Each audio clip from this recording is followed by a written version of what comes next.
Hey there, guys. Alright, today we are back with some more of the Great War. This time, on a week 135, I don't know why I paused there. Mechanized War in Mesopotamia and Toplica Uprising. That last one there I've never heard of. So, I don't even have a guess as to where that could be. I gotta give it a guess. I'm gonna say it's in Africa. Um, but I also could see it being in the Pacific. I'm gonna go with Africa. Final answer. Africa. Before we dive in, make sure you go and check out the links in the description box below. I would love it if you joined the Discord and followed me over at Twitch. Let's just dive right into this bad boy. Continuing on. Every nation fighting this war had a propaganda machine in place by this time. Darn tootin'. It's propaganda, it's part of our everyday life nowadays. The newspapers telling the people exactly what they needed to hear to be convinced to continue fighting the war. But when that's not enough, it's time to get tough, to get organized, time to establish a Department of Information. Department of Information specializes in making sure certain information does not get out.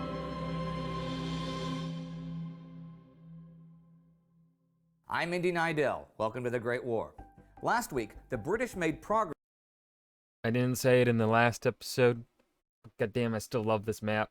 In Mesopotamia, clearing the right bank of the Tigris of the enemy near Kut. There was Russian action in the skies of the Eastern Front, skirmishing on the Western Front, and neutral Americans held as prisoners of war in Germany. Here's what followed.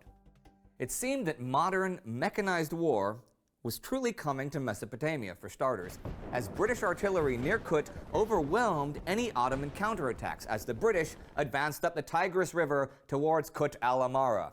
The Ottomans still held strong positions at Saniyat, though, but the Ottoman commander, General Khalil Pasha, had been overconfident in his men's ability to play defense and had sent several divisions to the Persian front. There were now simply not enough troops to withstand General Sir Stanley Maude and the reorganized and revitalized British. Maude had a plan to avoid a direct assault on Saniyat by crossing the Tigris upstream from Kut at the Shumran Bend. This would be really risky, but he prepared well with 3 pontoon bridges made ready and a diversionary attack at Saniyat to pin down the Ottoman reserves. At 5:15 the morning of the 23rd, they attacked. So, why are the smart, clever, seemingly clever generals here, why are they, like Sir Stanley Maude here, why isn't he in France taking over from the dumbasses over there that are just, sending men to unnecessary death? I mean, well, war in general, but I mean, that's just a given. We already know that. That's like an obvious statement to make. Like, oh, war bad. No shit. War unnecessary. No shit. Anyways. Why is he over here? Like, he seems a pretty smart guy.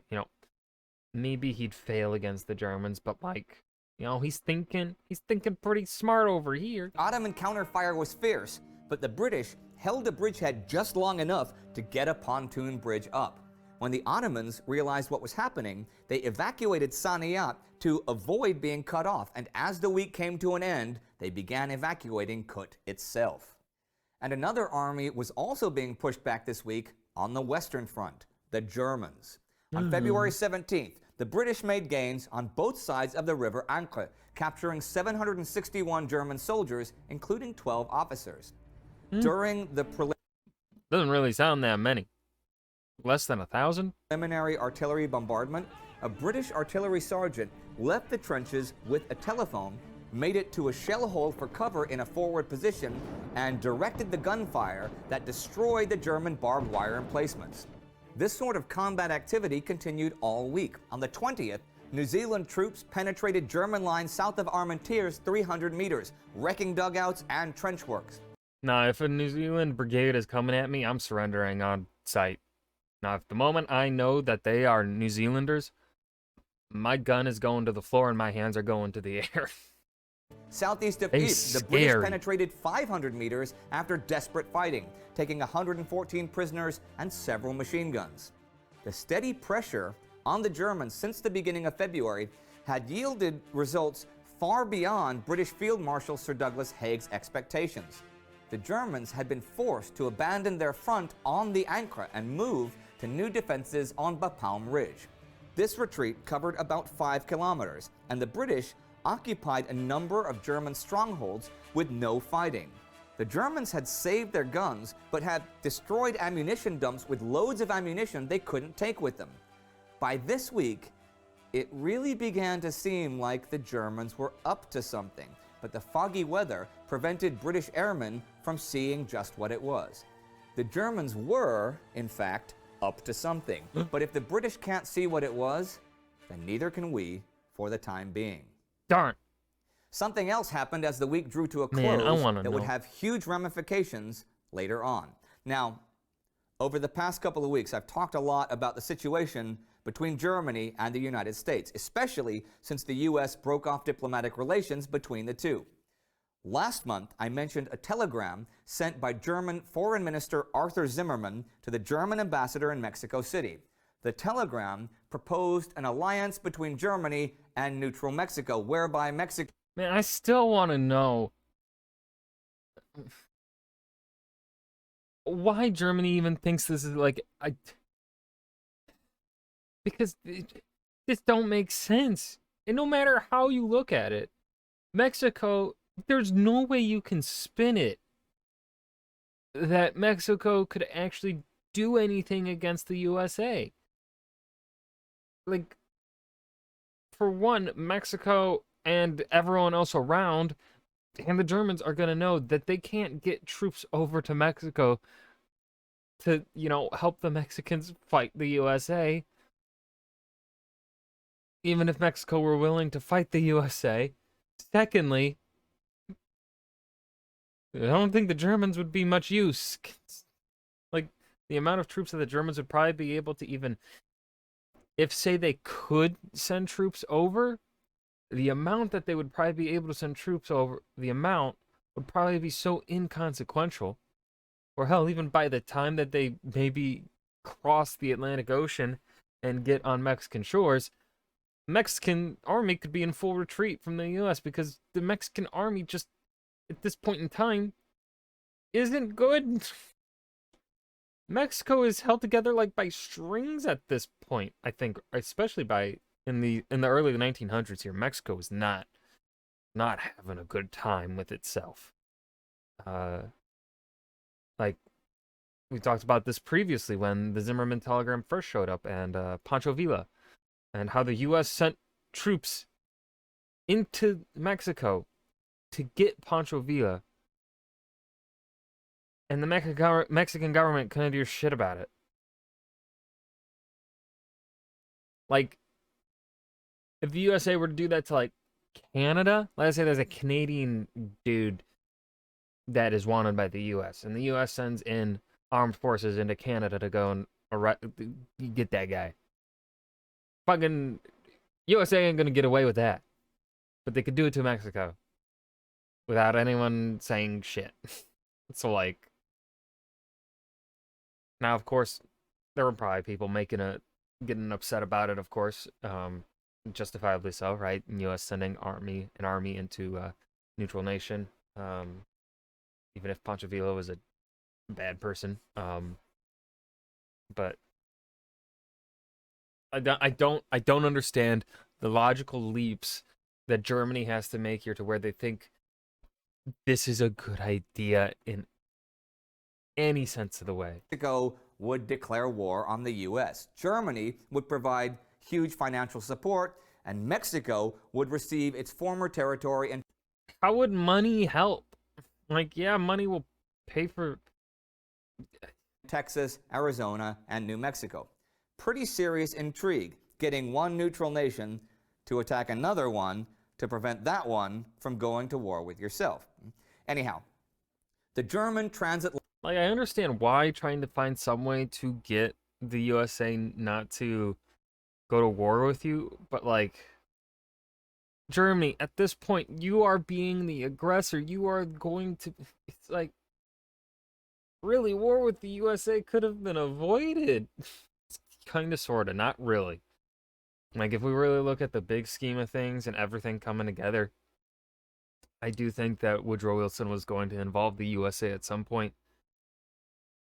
On the Allied side, or well, on the Entente side, at some point in time. But I think Germany definitely accelerated the matter.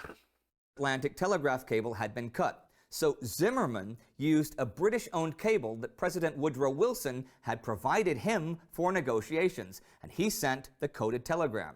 He and the rest of the German command were unaware that Britain had long ago cracked the code and was reading Germany's transatlantic telegrams. This one was a bombshell. If this went public, it would be a propaganda weapon of enormous power. But if it went public, it would also reveal that Britain had cracked the German code. So for a month, British intelligence did nothing until this week, when they found a way to disguise how they'd got the telegram. They'd pretend that they got it from a ship they'd intercepted. On February 23rd, 1917, British Foreign Secretary Arthur Balfour... And the Germans fell for that? I feel like when you're at war and in this sort of situation, I feel like the thing to do would be assume the worst, right? Plan for the worst. Well, I guess plan for the worst, assume the best, I think is the saying. Is that the saying? I can't remember. But like, you plan for the worst. You expect shit to go wrong in war, right? I feel like that's a fucking given. I feel like that's something every single fucking person involved in war is supposed to be aware of. Guess fucking not. But in this situation, they should, like, Germany shared the contents with the American ambassador in London, who shared it with U.S. Secretary of State Robert Lansing, who shared it with President Wilson. Wilson was furious, but willing to keep it a secret until it could have maximum impact. See, handling propaganda had become ever more important as the war continued. Before 1917, nations like France, Britain, and Germany had relied on a fairly easily maintained censorship of the press, had told their people that the war was being won and that the enemy was evil incarnate. Looking back, a lot of it seems ridiculous today. The German story was that they were fighting a defensive war against a gang of nations set on destroying Germany. The British and French stories were just the opposite. They were defending civilization from Germans that wanted to rule the world. Both sides wrote grisly stories of enemy atrocities. You could read stories about Germans cutting the hands off French boys so they could never become soldiers. Or, on the other side, you could read that the Russians were poisoning lakes in East Prussia and that the British and French gouged the eyes out of German prisoners. And everyone lied and manipulated the media. Heck, newspapers ran decade-old photos from Russian pogroms against Jews as new photos of what Germans were doing in Belgium. But things began to change around now. The British government began to target pacifists and conscientious objectors. Pacifist leaders were arrested when addressing assembled workers. This was in reaction to ever-increasing strikes and protests. But it ignored the real causes: long working hours under harsh conditions, the rising cost of living, and lack of food. Strikers were accused of treason, and the governments began to institutionalize their efforts to bring the public to heel. This month in Britain, Prime Minister David Lloyd George established the Department of Information to better control what the public was told. He would soon create the National War Aims Committee, which, despite its name, was created to neutralize domestic dissent. The committee's aim was to persuade workers that there could be no negotiated peace with a barbaric foe. But domestic dissent was not reserved for Western Europe. This week saw the beginning of the Toplica Uprising. Now, this was a Serbian rebellion man, I was wrong with my guess. Against Bulgarian rule in occupied territory in the Balkans. Kosta Vojinovic, who had established a resistance last summer, and Kosta Pechanac, who had been flown into the Toplica region to also establish resistance, were the leaders. But the Serbs in general were angry about the denationalization of the Serbian people in occupied territories. Serbian language and traditions were prohibited. Serbian schools had been closed and books had been burned. But now the Bulgarians announced they would conscript local Serbs into their army, and many conscripts fled to the mountains. It was there that the first armed conflicts between them and the Bulgarians occurred, and from headquarters on Kopaonik, Vojinovic and Pechanac declared the rebellion on February 21st. And that was the week the British homing in on Kut, also advancing in the west as the Germans pulled back, though that advance was suspiciously easy. Action on the Italian front on the 10th east of Gorizia as Austrian forces managed to enter Italian trenches and take 15 officers and 650 enlisted men prisoner, and the establishment of a new agency for propaganda. It wasn't just Britain, though, that was establishing new agencies and methods of propaganda. France's new propaganda agency focused on spreading tales of German atrocities, and that the war was a crusade to save justice and liberty. In Germany, General Erich Ludendorff began a program of instruction in patriotism to persuade the disheartened and hungry German public that they were saving civilization. Here is a telling quote from him about propaganda. Good propaganda must keep well ahead of actual political events. It must act as pacemaker to policy and mold public opinion without appearing to do so. Yeah. Before political aims are translated into action, the world has to be convinced of their necessity and moral justification. Yeah, I mean, I feel like, that's what what's his face does, the German dude of World War II. Fucking not Himmler. Goebbels. That one. That's what he does.